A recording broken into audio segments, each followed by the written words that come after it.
Yo, yo, everyone, this is Mango here, and I'm bringing you another game of Shadow Era. So let's just jump back here real quick. I'm going to go into the campaign map, and I want to show you campaign. I'm not playing any of that. I just don't need to. New players, go for it. I'll make some videos about that, but mainly I'm just trying to feature every single hero that we have available for you to play. And so right now I'm going to be playing Bloodfang, and this is a monthly challenge this month where the Gondorian, our head developer and ruler of Valor, has divided the 32 heroes we have into 16 teams of two. Okay, and so what you need to do is just win 5 games with any player of that team. So you see right now, Boris Bloodfang, I have 2 out of 5 wins. So I'm going to be looking to finish that off. I'm not going to do that in this video. I just play 1 game per video. And let's go ahead and see how this works out for me. So this here, Bloodfang. Bloodfang is a fun hero for me, but it just doesn't get it done versus most heroes. This game is very balanced, okay? But there are some heroes that perform better than others. You just can't get away from that. And so for now, let's see, I know this guy. Let's just say hello. Let's see. Yo, bud. And so let's see. He's got a Victor in play, a hero that doesn't see too much play these days. And I'm playing Bloodfang, which definitely sees not as much in play, just not much play. A lot of people don't like to play him because you have to struggle to get good results. Let me see. And so let me see. So turn 1. Remember, in this game, you have to sacrifice cards from your hand in order to play cards later on. Again, I keep emphasizing this. If you're part of one of those games where you're just constantly getting more and more mana as you play the game, that's just not how it works here. So, you have to be ready to have to think when you play this game. And remember, most of the cards that you sacrifice, you're not going to get them back. So you really have to be certain that you're not going to need that card later on in the game. Okay? So what I did here, I didn't go over that card there. Let me make sure I do. So I'm going to get rid of this card for now. This card I played last turn. It says duration 3. That means it lasts 3 turns. And when you end your turn while your hero doesn't have stealth, you draw a card. So my hero doesn't use stealth, so that's never an issue for me. And so you'll see at the end of my turn here, I'm going to draw a card. And this card that I just summoned here has 2 cost, and target opposing ally with cost 3 or less is killed. So it's a great removal spell for any ally with cost 3 or less. This guy costs 3. I'm going to close that. I'm going to end my turn. So I could have used it on this guy, on his first ally, but I wanted to get my drawdown early because I'm going to be summoning this card, which actually removes a shadow energy from my own hero and destroys my support abilities, which I can go over in more detail later. So right now I'm just going to get rid of one of these guys, and I'm going to play this again to kill that ally. So he draws 2 cards because he placed an attachment on his ally, this right here. When Treasure Heirloom is destroyed, which means when it goes to the graveyard, you get to draw 2 cards. Okay, so I'm going to end my turn. I don't want to play this guy because I want to be able to play that card when I have one of my allies in the deck, and I can show you why later. Okay, so he's at 5 resources. Okay, he summons 2 allies. Okay, good. This is not too bad. So I'm going to get rid of one of these. So what I'm going to do right now is I'm going to summon an ally from my hand for free. So my ability is target ally in your hand is summoned at no cost. If that ally is a woven ally, it gains +1 attack and +1 health. So I'm going to summon this guy. And this guy's ability is when Riphide is summoned, it attacks the opposing ally with the lowest health. And since both of these allies have the same health value, it'll hit the first one on the board from the left. Okay? So I'm using this. I'm targeting this guy. You see, and he attacks when he enters play. And then I'm also going to summon this card here. And I'm going to go ahead and go for the hero's face. And I'm going to end my turn. So my opponent has his ability active, and he's able to reduce any ally of mine down to 1 health. So he's going to target this guy for sure and reduce him to 1 health. So you see all the way down to 1 from 7. So let's see what he has in his hand to finish him. Oh, he has a Gambit. Perfect. So he's able to reduce my ally by 2 health, which of course brings him down to 0, and that ally is dead. But that's okay because oh man, that something I did not want to see. I was hoping to be able to kill this guy this turn. So what I'm going to do for now is I'm not going to resource up, or am I? Yes, I am. I'm going to get rid of this. I'm going to cast this guy. You see, when Blood Pact, because I want to show you, Blood Pact Shaman is summoned. Target woven ally in your graveyard, except Shaman, so you can't use it on another one of these, is returned to your hand. So I'm going to summon this guy, and I'm going to pull this guy back to my hand.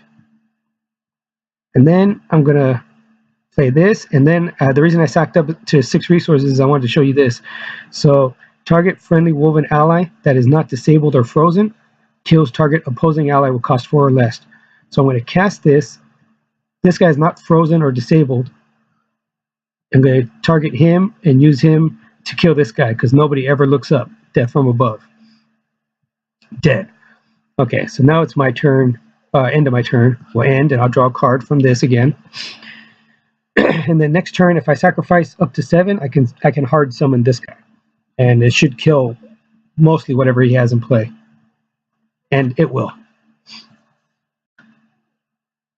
And I don't want to get rid of my draw, but I want to keep this because he's going to have weapons that are real painful for me. So I'm going to have to get rid of this guy for now and summon this guy hard. But remember, he comes in, deals 5 damage, so I've taken back control of the board, and hopefully I can get some good damage in before his ability is active again. So I'm going to end my turn. Let's see what he has for me here. Okay, so he draws. So he's in kind of a hard spot right now because he doesn't have any draw. Oh, I was going to say he doesn't have any draw going, but he just drew into a gambit, so he's able to kill that ally, draw 2 cards. See what he has to play. So he decided he didn't want to play anything that he had.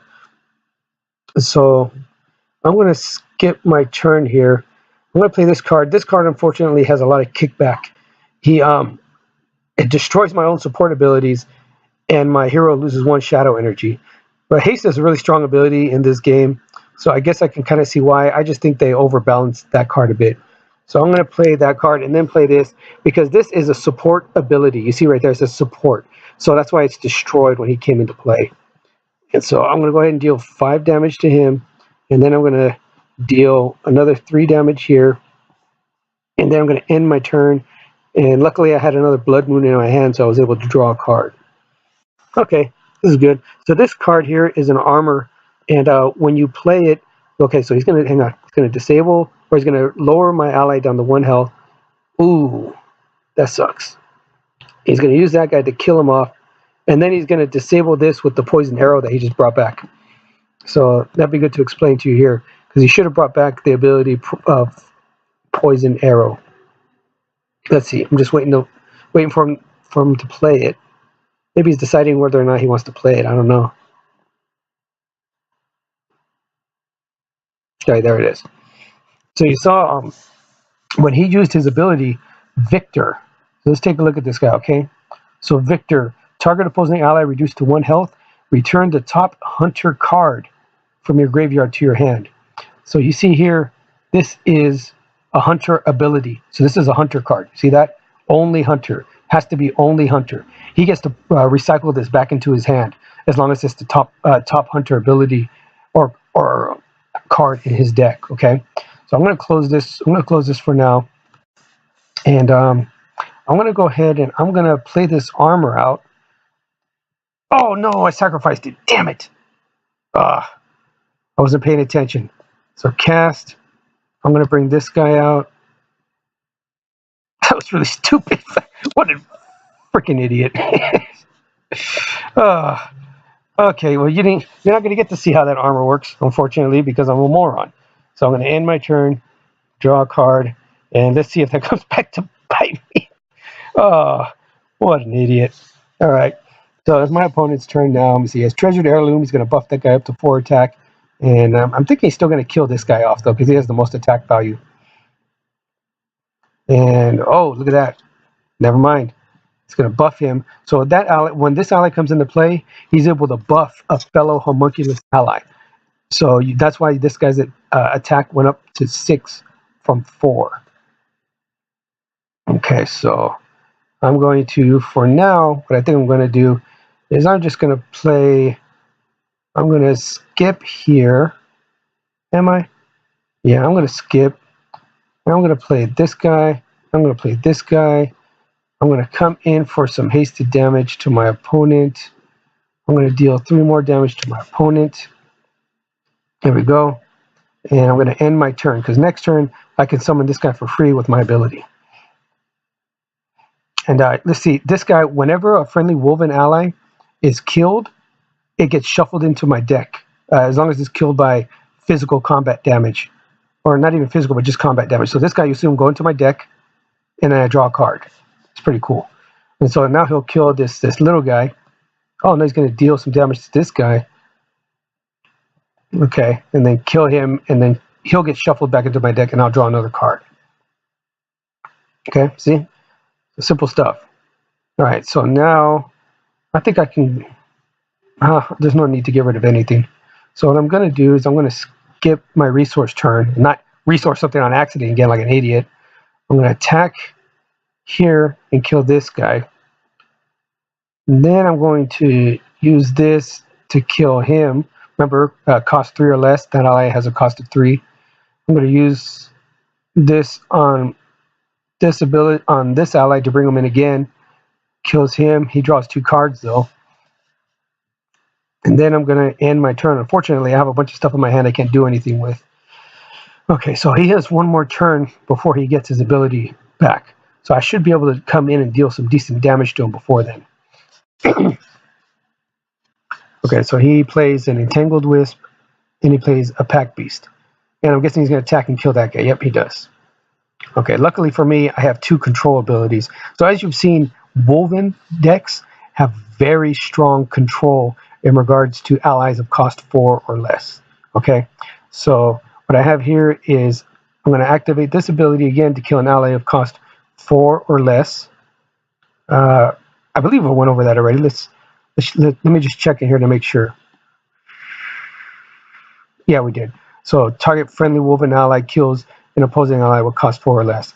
This kills ally of cost 3 or less. This draws me a card. So you see, for cost 2, I have for 2 cost, I have a ton of control that I'm able to utilize in order to kill off my opposing allies, my opponent's allies of cost 4 or less. So you have a really great early game control that helps you try to set up your late game. Now, it doesn't always work out, but when it does, it can be really strong. Oh, look at that. Yeah, he happened to pull into another gambit. All right, so he's going to draw 2 cards. Let's see what he got. Fortified Wisp. And it looks like that's going to be it. Okay, so for now, I'm going to get rid of one of these because I want to play this again to pull back my Riptide once again. But this time I can summon him. I'm going to. So this ally reduces damage by 2. So you see I only dealt 3 damage there. He comes in with 5. But I was still able to chip him down pretty good. And now he has to kill this ally. Otherwise I can kill him next turn. So let's see what he can do. And maybe he doesn't have... Oh, wait, he has Poison Arrow. So he'll be able to disable that ally. Okay, my ally dies. Because he did, remember, he had Poison Arrow in his graveyard when he used his ability last. So see, now he can disable this guy. It's okay. I'm not in bad shape. So he's disabled and poisoned. So you see, he'll take a damage. Anything that's poisoned or set ablaze, it takes 1 damage at the start of each of your turns. So I'm going to skip right here. Unfortunately, I drew into another Riptide. It's a unique ally. Remember, you can't have more than 1 unique ally in play at a time. So I'm going to end my turn. Okay, I wish I would have drew this guy a turn earlier, but that's okay. Okay, so let's see what he has for me here. 1 up to 10 resources. Wow. And I'm surprised he hasn't pulled into a... Oh, he's going to draw an ally. An Entangled Wisp. Okay, so that ally has the ability for Seek. On my turn, I'll show it to you. Could focus more intently on it. Ooh, wow. Okay, so that ally has been buffed up to 4. Come in and kill that ally. And let's see, he might attack here or attack the hero. Yeah, he's going to attack him.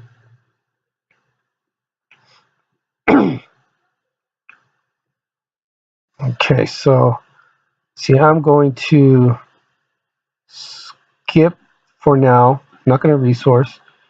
And what I'm going to do is I'm going to play this guy here. And I'm going to attack and kill this ally because that one's really tough to get rid of. And I'm going to end my turn here. But let's show you this. So this ally has, for 2 shadow energy, you can seek a homunculus tribe ally. See, homunculus. If your hand is not full, he has to show me which one it is. Of course, it gets revealed to me, and it gets placed in his hand.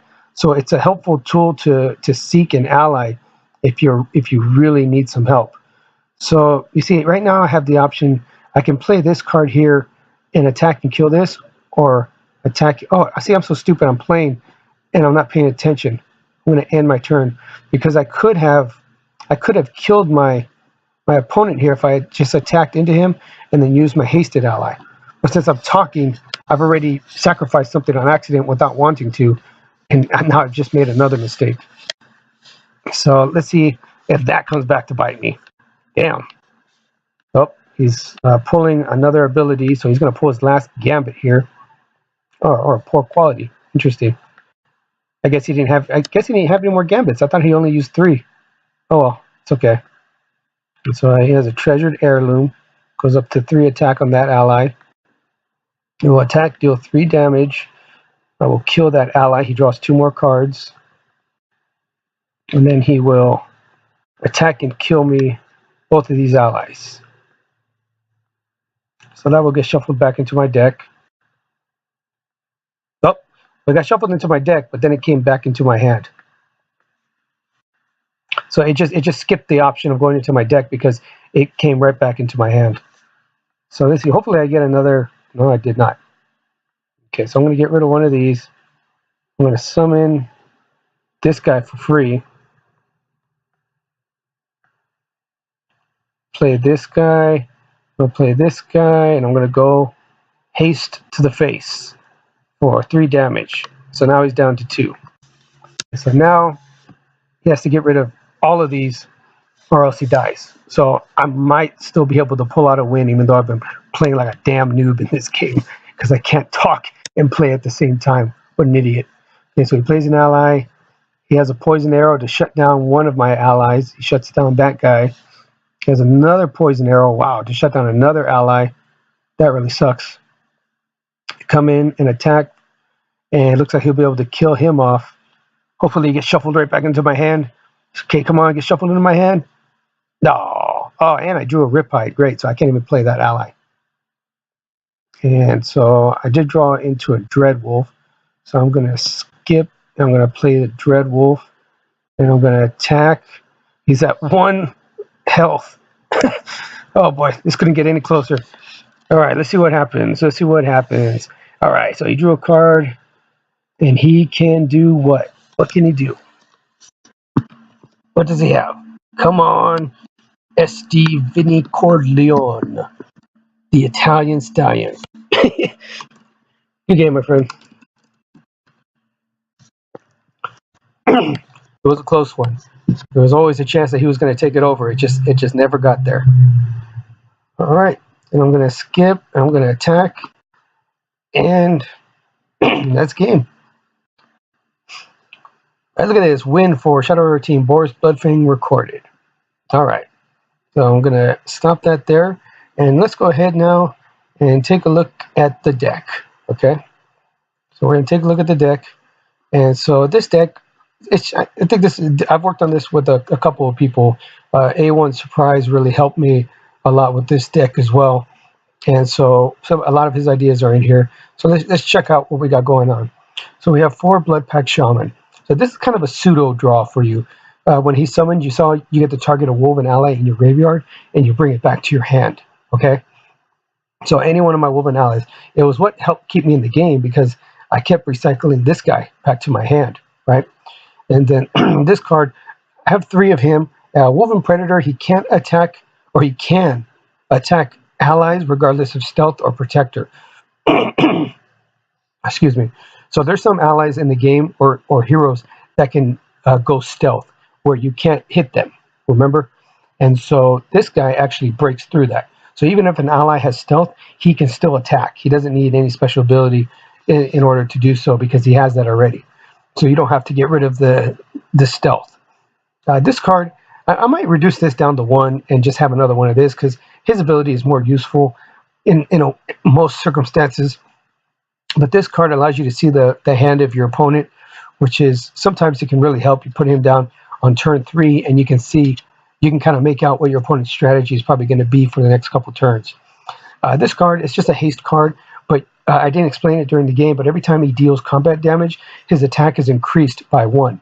So he comes in with only 1 attack, but if you're able to keep him alive, it can go up to 2 for the next turn, and then 3, and then up to 4. And I've only seen it go up to maybe 4 a couple times. Usually your opponent really wants to make sure they get rid of this so that it doesn't grow and turn into a real problem. Lightning Hunter, another ally with haste. So again, when this guy is summoned, you lose 1 shadow energy. So you kind of have to play around when's the right time to do it so you don't screw yourself over. And he also destroys your support abilities.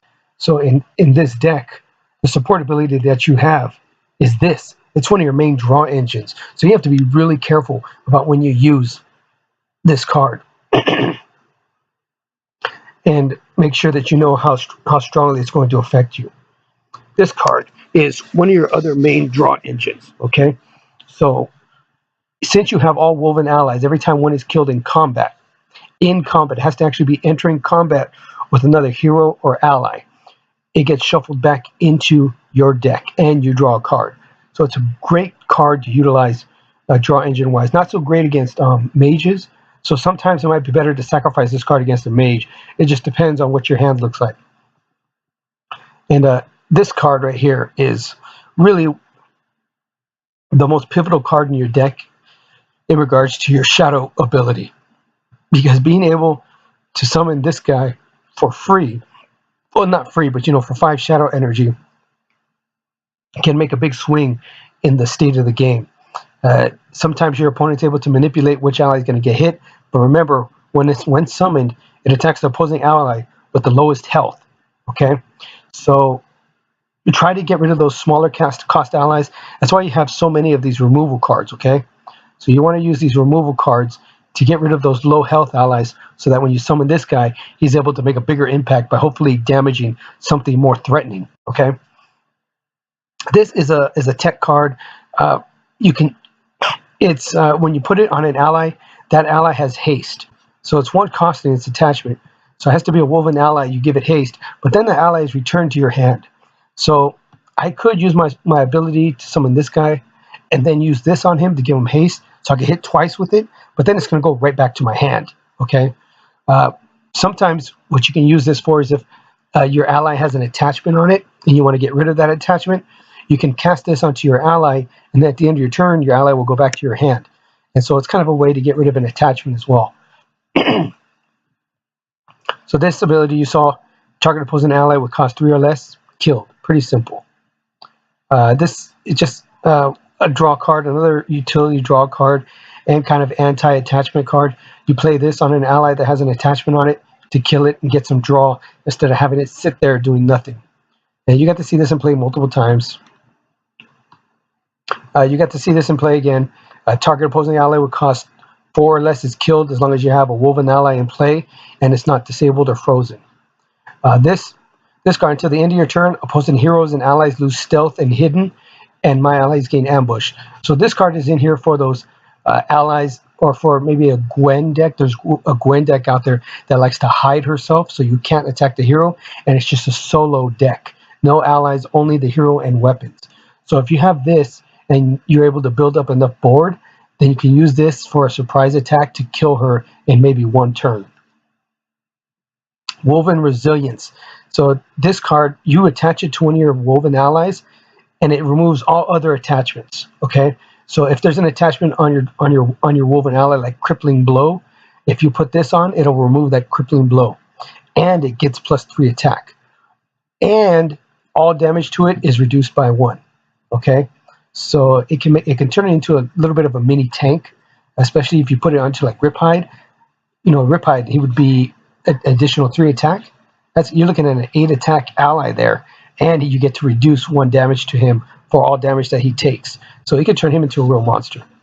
In this deck, I only have 1 Wrath of the Forest. I might up that to 2. I'll probably end up taking out maybe this card. I mean, you don't have to make a deck only 40 cards. It just turns out for 40 cards you get the best consistency with the deck. You can still see great consistency with 50 cards or 45 cards. I try to keep it at 40. But this card, when a friendly woven ally is played, draw a card. Remember, I was going to play it and show you guys how it works, but for some dumbass reason, I totally messed up and sacrificed it instead of playing, so you didn't get to check it out. So that's my bad. I don't know how I did that. I'm pretty embarrassed, but at least it didn't come back to bite me in the end. So again, this is a Bloodfang deck that I like to play. Sorry to my buds for sharing it because they did help me build it. But nobody likes Bloodfang anyway, so don't give me a hard time about it, okay? So I hope you enjoyed the video. Again, I hope it helps to bring in new people, new players, and I'm just trying to educate and have fun with this game because it's a game that's been giving me entertainment for years upon years. So until next time, guys, later. And wait. Until next time, peace.